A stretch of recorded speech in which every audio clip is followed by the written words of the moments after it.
Welcome back to another episode of A Gift from Adversity. My name is Juri Love. I'm your host. Thank you so much for tuning in. I'm very excited to have tonight's guest. Before I introduce my guest, I want to introduce my book, which is A Gift from Adversity. The subtitle is Overcoming Sexual Abuse, Domestic Violence, Bullying, and Homelessness. I had experienced all of this growing up in Japan and really suffered with mental health problems and PTSD and panic attack. And I felt very compelled to tell my story through my publication. It is available on Amazon. After I published my book, I had many people reached out to me from all over the places that they also are the survivor of sexual abuse and survivor of many adversities. And I felt very compelled to create a platform where people can talk about the adversity, tools that they use to overcome, and a gift that came from it. And I am so grateful that people are brave to share their adversities. And so far, since the beginning of this podcast, I've had wonderful guests from all over the world. Tonight, I'm introducing Vac Harris, who is an actor and amazing fan. So let's invite Vac to our show. Hi, Vac. How are you doing? Hi, Juri. I'm good. Thank you for having me. Absolutely. So, can you tell our audience who you are and what you do? Sorry, say again. Can you tell our audience your name, who you are, and then what you do? My name is Vac Harris, and I'm an aspiring actor. Great. So, Vac, I know you have been on many different movies. Can you please tell our audience just a little bit of your acting experiences and where people can find you, your social media, maybe IMDb? Can you tell our audience? Yes. Well, I have had the pleasure of doing music videos, web series, feature films, short films, and student films. You can find me on Vac Harris, on Facebook, Instagram, Vac Harris, and Snapchat as well. Everything Vac Harris. Great. And then people can also find you on IMDb and see your reels and photos. Yes, I am on IMDb as well. Great. Before we move on to our main subject, which is adversity, would you tell our audience maybe what is the funnest thing, like the most joy you have as an actor? As an actor, I enjoy getting into different characters and being on set with people that's trying to break into the industry as well. Great. Thank you so much for sharing that. So let's dive into our main topic, which is the adversity. Can you share our audience about your adversity? Well, I'm like all of us, we're constantly facing adversaries. But I would say for me, the biggest is growing up without my parents. What happened? Well, my father was seldom around. He worked doing various businesses, so he was in and out of the country. My mother, when she left when I was very young, she hadn't had the opportunity to come back. So I grew up with different family members, foster care, and until I was 18, I was able to sign myself into Job Corps and pretty much been on my own since. And after that, what happened? After After you studied a job corps? after I started Job Corps, I completed the program and I moved here to Rhode Island, where I've been ever since. And did you experience any more adversity after you moved out from the foster program and Oh started yeah, to war? oh yeah, of course. Would Um, you share that with us? well, first, growing up without parents is it's a struggle for everybody, and not having my mother around, not having my father around has been hard as far as not being able to get advice, going through certain things, not being able to turn to my parents. So that was very hard. Growing up in foster care, being in group homes was hard as well. Being picked on a lot. You know, but the good thing about that was being around people such as myself that was going through the same thing. So we was able to lean on each other for help at times and advice. So it was like a gift and a curse. So for the audience that really don't understand the word growing up without parents, Hmm.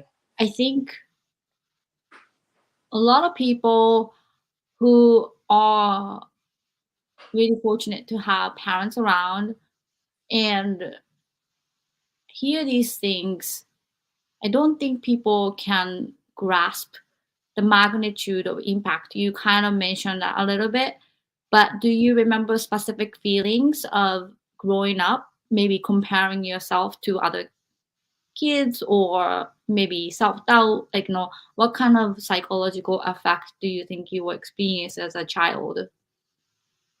Oh, definitely abandoned. Let down.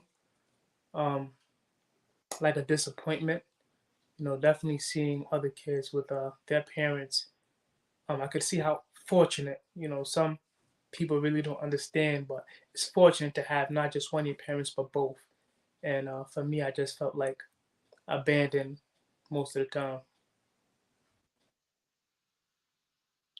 And did you have to be responsible for like maybe your siblings or like any kind of responsibility that you had growing up? Well, growing up, um, I went to Liberia at the young age of 11, and at the time when I went, it was very hard. We grew up with no running water, no electricity, um, certain things that we take advantage of here in the United States we didn't have in Liberia. So I had to grow up very quickly, and be very responsible at a young age. So yeah, And how long were you in Liberia? So you were born in United States, but you went to Liberia. And then how yeah, long were you there? I was there from '94 to '96. So from 11 to 13.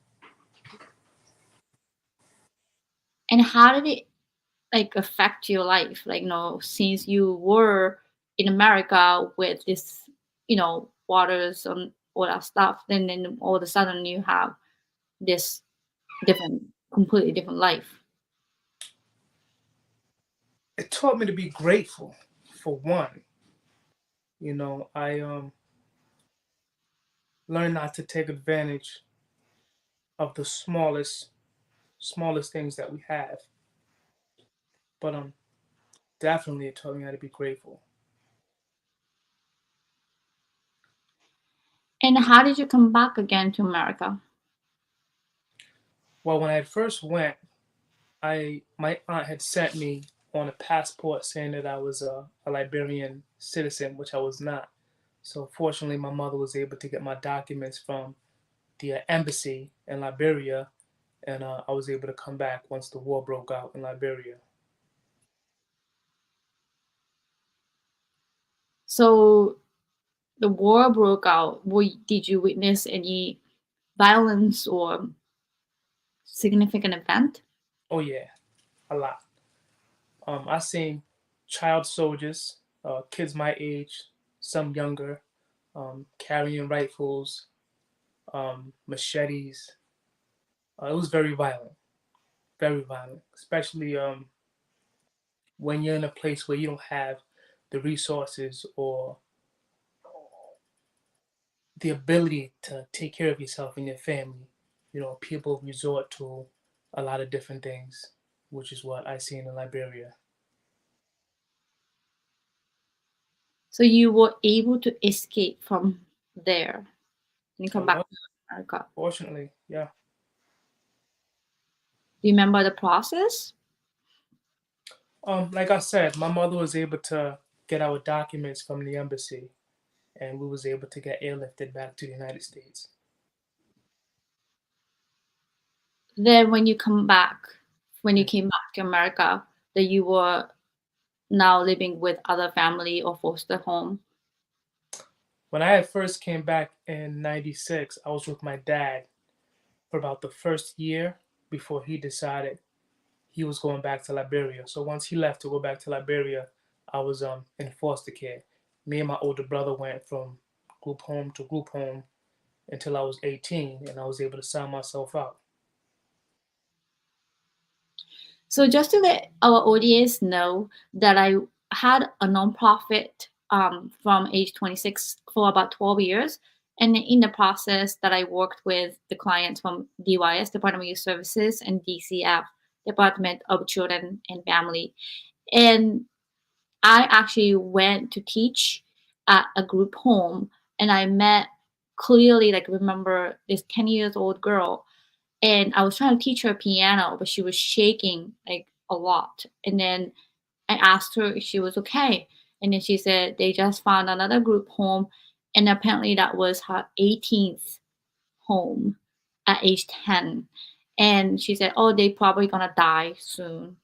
And she had a really like cold reality outlook at age 10. I felt really sad. And I can't imagine at age 10 that you have to live with 18 different families. That's terrible. Um, Unfortunately, that is the case for a lot of people that end up in foster kids. Constant moving around. Like we went from different schools. We never really stayed in one school, so our focus wasn't really on the lesson like it should have been. And it was a survival thing. You know, we had to learn how to survive before anything. So you had to switch school every time you changed the foster family. Constantly. How did it affect you as a child? I was angry a lot. I was very angry. Um, Feeling unwanted. You know, um, not knowing what's to come.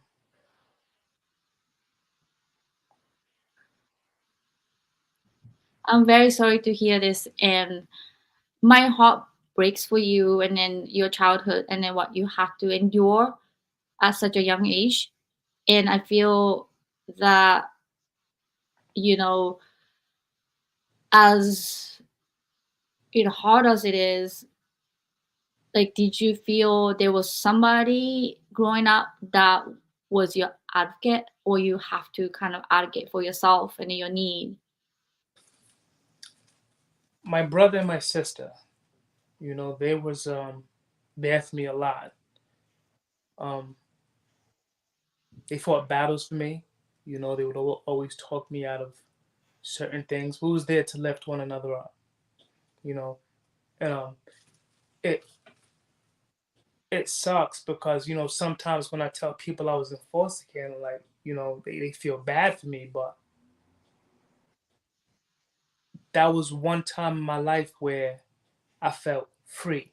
You know, I could be a kid. Um, I had clothes, friends. We went on trips. I learned different things, met different people. So even though it wasn't fortunate for me growing up, but I had fun.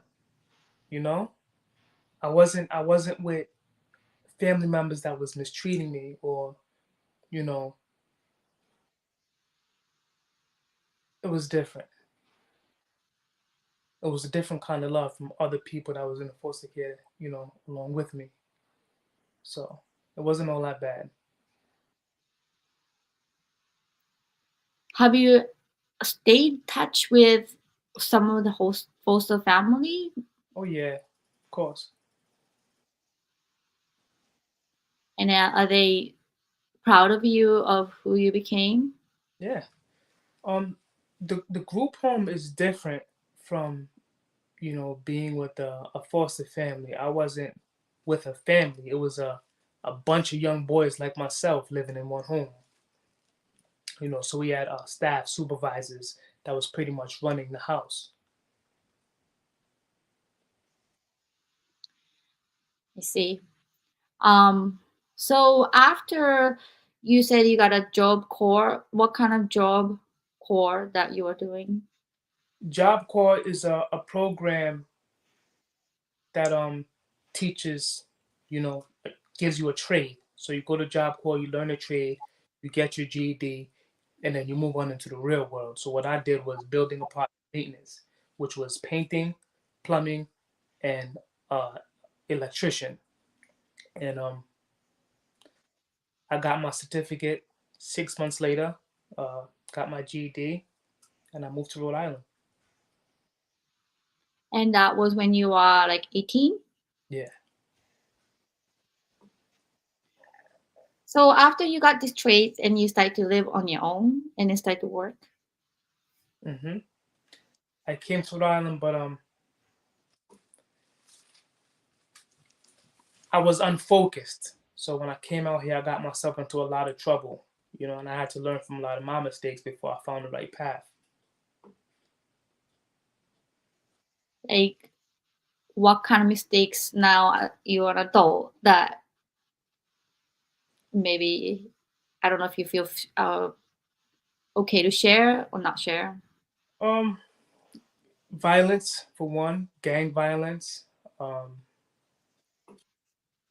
you know, I never had a steady girlfriend, which now is the reason why I have three children's mothers. But I love all three of my kids, but I just wasn't focused on doing the right thing. I was living a reckless life, and that comes from me not being guided growing up. Unfortunately, you gotta learn from your own mistakes and create a path for yourself. And as a young adult, like going through that, not really probably understanding the psychological effect that you endured growing up Mm. and throughout maybe 20s or 30s, like did you go through more of adversity or you kind of picked yourself up to a different level? It was constant. It's always a constant battle. Um, Not really having the education and trying to find a job. I never really stuck with one job. I was always going from one job to another until I decided that I wasn't going to be anybody's employee. So once I went to a barber school, um, I learned how to cut hair. I was working at barber shops and never really worked a 9 to 5 since. Well, thank you so much for sharing the story. And then I just want to really appreciate you for coming to my podcast today and then really sharing your true life story and unimaginable adversity that you have to go through. And I have a question that maybe is not um, too generic, but more a little bit personal. So I'm an Asian female where I was expected to devote my life to men, and I was trained to serve men. And I was trained in Japan to be patient and to not reveal my weaknesses and wear social mask, go to work, be a perfect wife, And that is my cultural background. And you have a Liberian background, an African American man background. Do you think those biases or expectation being in your position kind of disadvantaged you for maybe going through this adversity where maybe you couldn't express yourself enough or reach out for help? I think more so that was growing up in the neighborhood that I grew up in. I grew up in a tough neighborhood, and if you showed any sign of weakness, consider yourself done. So we always had to be strong, regardless. So growing up tough, growing up strong, not vulnerable was just a part of the lifestyle. How can you explain that to audience who really don't understand that part of it? Like, say I'm Japanese, Hmm. and in Japan there's not so much of tough neighborhood. It's like really safe. And I know it because I work with the DYS clients and Yeah. I know the neighborhood issues and then the toughness. Can you explain a little bit more about why you have to be in a tough neighborhood where you said you're done if you show your vulnerability? Because people tend to prey on the weak, and if you don't want to be considered bait, got to be strong. You know, you can't show that you're weak. So prey on weakness. Yeah, That is really cruel it is. because in a way when you are going through a lot of things Mm. that you should have help. You should have advocacy service and you should really get lifted up from the bad situation. But instead, the people around you preyed on your weakness when you needed the help. Watching it as grown up eyes, that explains what kind of life you had. Do you have any perspective now you are kind of grown from it? Oh yeah. Um, Going through everything that I went through when I was younger, not having my parents, being picked on a lot, uh, being abused by relatives that were supposed to raise me and love me. Um, I had this view like it's an ugly world, so I'm gonna go ahead and be ugly right along with it. But not until I had my kids and I had a change in perspective. I started to see things different, and understand that the way I view things is gonna determine my life outcome. So I had to change the way I think in order to change the way I live.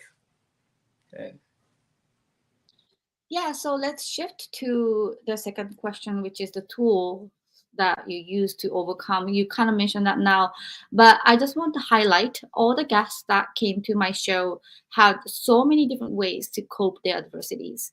And then regardless of race, countries, and I had guests from Scotland, Germany, like Denmark, and all over Canada, America. I feel adversity is a universal language where people struggle to find their ways to basically pick themselves up from the situation. And then on the journey, during the journey, that they use so many different tools where typical people who never endured this magnitude of adversities, that they just say, oh, find a therapist, you're going to be fine. Like, just talk to the therapist. And that's really not the solution. And I'm sure you had a share of coping skills or tools that you use to overcome these adversities. And what are the tangible tools that you used to cope and overcome these extreme adversities? Um, for me, strength. Definitely strength. Believing that just because you're having a bad day, tomorrow's gonna be better. So I just always try to, not always, started to have a positive outlook on life and a better tomorrow. But people lean on different things. You got people that lean on religion. You have people that talk to psychiatrists. You have some people that just don't really cope well with none of that stuff, so they conceal it. But it's whatever works for you, you know. And you said you are an actor. Do you find acting to be one of your potentially coping skills? It did help me. Um, it helped me a lot. In 2005, 2006, I had severe depression, and acting helped me a lot. And I didn't know, I kind of stumbled upon it. And, once I started getting involved with acting, I realized how it helped me with my depression a lot. Like how so? Can you explain for especially people who had never acted in their lives Yeah. and who might have been struggling with depression? Do you recommend it? And if so, like how do you think the acting world can help cope the depression? For me, like I said, growing up the way I did, I didn't like my life. I wasn't really comfortable with who Vac was. So being another character, being anybody else but Vac, helped me. Really interesting. I recently had a guest who had burnt out and then really had a breakdown. Um, she changed her name completely because she just didn't like the pastor, and then she just legally changed her name. It's funny because I thought about that too.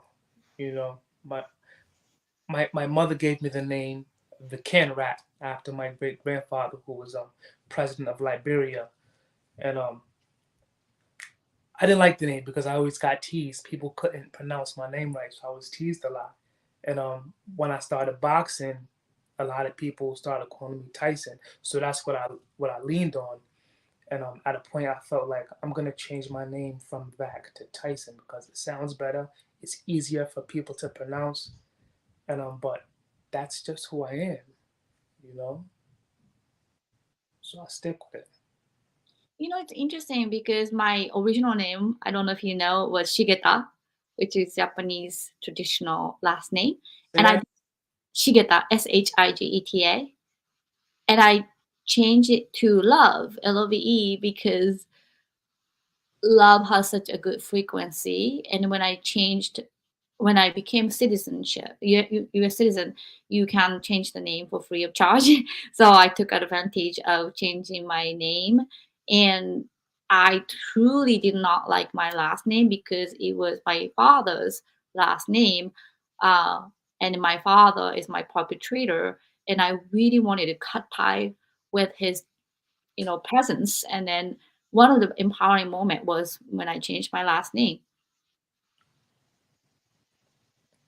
So it's interesting that acting, basically you are thrown up to do anything, a killer. in my in the movie that we worked together, Go Chase Yourself, you got killed. And I got killed. I died. Like I was dead body. And then I died in Don't Look Up, which I didn't know that I was gonna die Yeah. in the movie.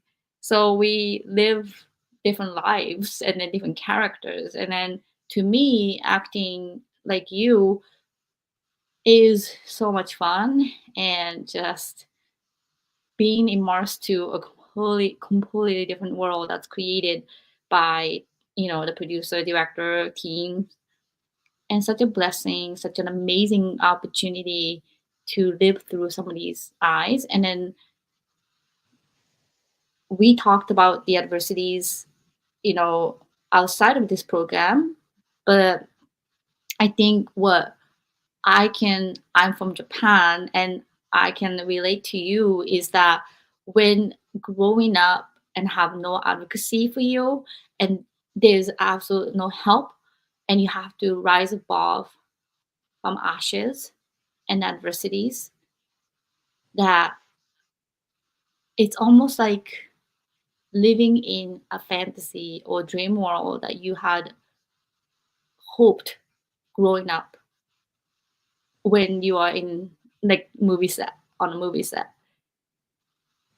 Would you agree? I agree. I agree. When I first started, one thing that I had a hard time with was being vulnerable because you have to pretty much wear your emotions on your sleeve, and I had a problem showing my emotions. And sometimes when you get into these characters, you know, even though you're showing the emotions of the character, those are emotions that you're bringing up from within. So I did have a problem showing that vulnerability until and I'm very comfortable with it. You know, it's life. We're trying to imitate life. We're trying to bring other characters out for you to see. So Well, thank you so much for sharing that. And I have a quick question about the strengths. You mentioned that one of the coping skill and tools that you use to overcome is the strengths. When yeah, people can't find your strengths, the days that you are just so depressed and you don't even want to get up from your bed or you just don't want to do anything, like how do you even find strengths for like some of those days? I think about my why. Why I'm doing it. That's my strength. I gotta be strong for my kids. I gotta be strong for my girl. I gotta be strong for myself. I gotta be strong for you know my siblings that have bad days. Because we're here until we're not. So until then, we got to keep on going.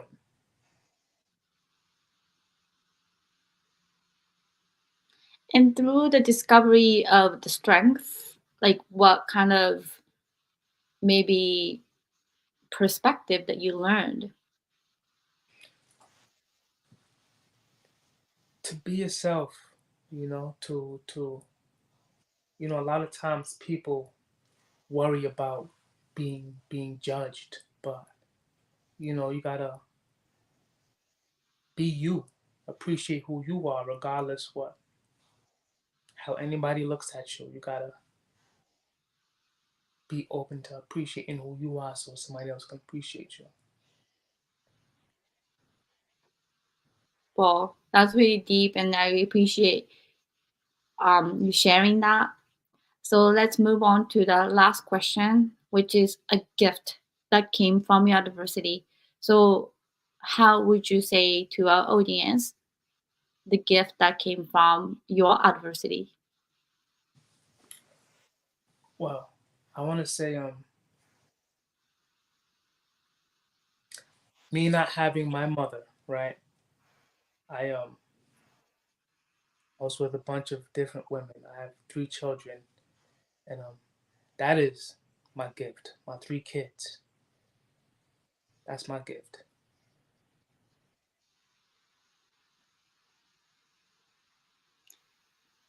Well, thank you so much for sharing your story.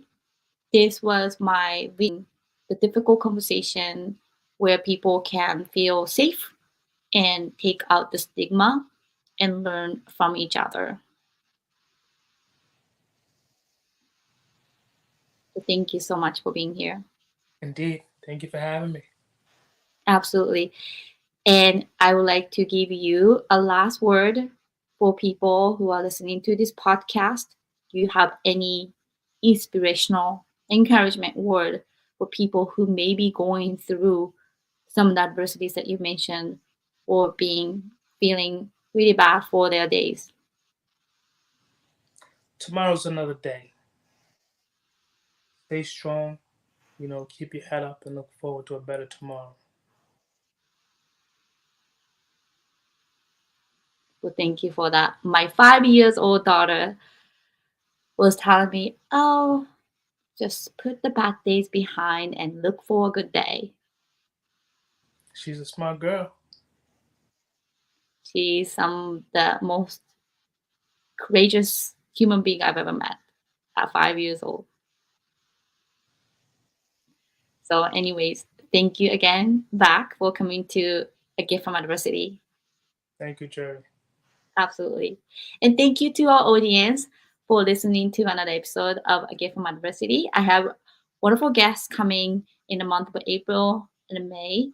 And I'm very excited to share our stories in the future and check out all the episodes on A Gift from Adversity on Anchor, Spotify, and also Facebook, YouTube.